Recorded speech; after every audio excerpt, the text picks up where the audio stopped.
One of the biggest frustrations in piano playing is this. One day, everything feels amazing. Your improvement is so noticeable. Everything is flowing.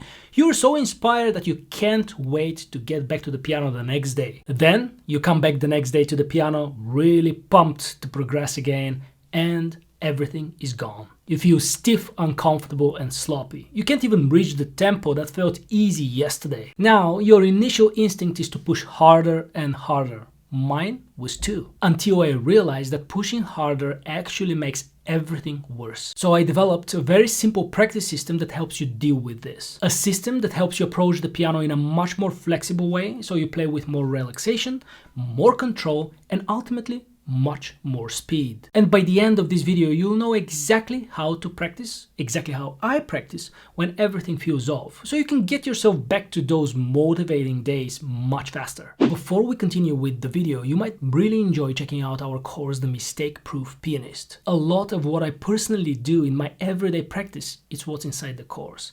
The link will be down below. Let's continue with the video. The big problem is that we want progress to be linear. We expect to play at the same tempo we played yesterday or to play even faster. Otherwise it feels like we are not improving. But the goal is not always to go faster. The goal is to play well at the tempo that fits today. The tempo that feels right today. That's how you actually improve. That's how your overall tempo increases over time. Now let's look at the exact system. The first thing I would do is have 3 tempo zones: slow, middle, and fast. I'll show you with this piece now. Let's take as an example this etude by Czerny.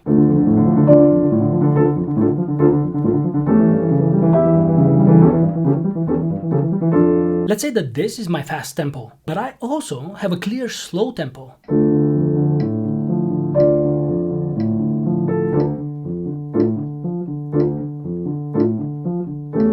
And also a clear middle tempo.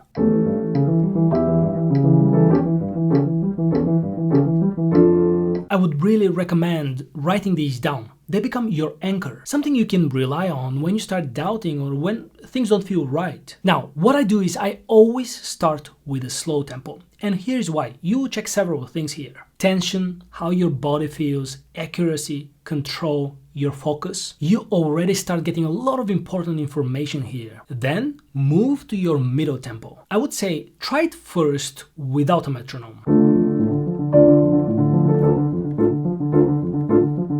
Because then you can observe what you naturally do. Are you rushing? Are you slowing down? How does everything feel? You're going to get a much more honest picture, because if you start immediately with the metronome, you force yourself into something. Without it, you see actually what's happening. And now, in this middle tempo, we start diagnosing things. Option A, which is very common, you're playing faster than usual. You're rushing, you're making mistakes, and your playing feels very unstable. Now you can compare that tempo to the metronome marking you've written down for your middle tempo. That will be your additional sign and confirmation that something is off. Maybe you're agitated and busy in your daily life, maybe it's a lack of focus. There can be many reasons why you're rushing and playing too fast. So the solution here is slow down, either to your original middle tempo marking, metronome marking that you have, or even slower. Option B is that you feel off.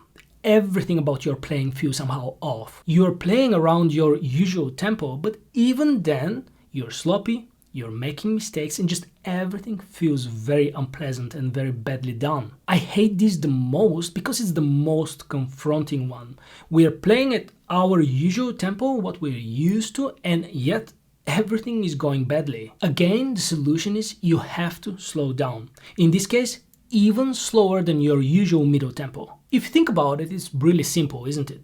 When you can't play properly, just slow down until the moment you can play it well. But here's the real reason why we rarely do this, why even I have trouble with this. It's the fear. The fear that if I slow down, I'll never reach that speed I'm aiming for. But it's actually the other way around. If you don't slow down, you'll never reach the speed you want. So let go of your fear, let go of your ego, and trust the process. If you slow down today, when it's necessary, you'll play faster tomorrow or in a few days. Not only that, you'll protect your technique. You'll be much more consistent because you play better, and that makes you happier. And most importantly, you'll develop the right approach to practicing, and that's the most important thing. So my advice to you is adjust your tempo daily. Don't chase speed. Let speed come to you when you're ready. Observe and adapt. Play at the tempo that works today because that's going to give you better results tomorrow. Now, if you want a really great exercise that helps you reach speed quicker while training relaxation at the same time, take a look at this video over here. Thank you so much for watching and see you in the next video.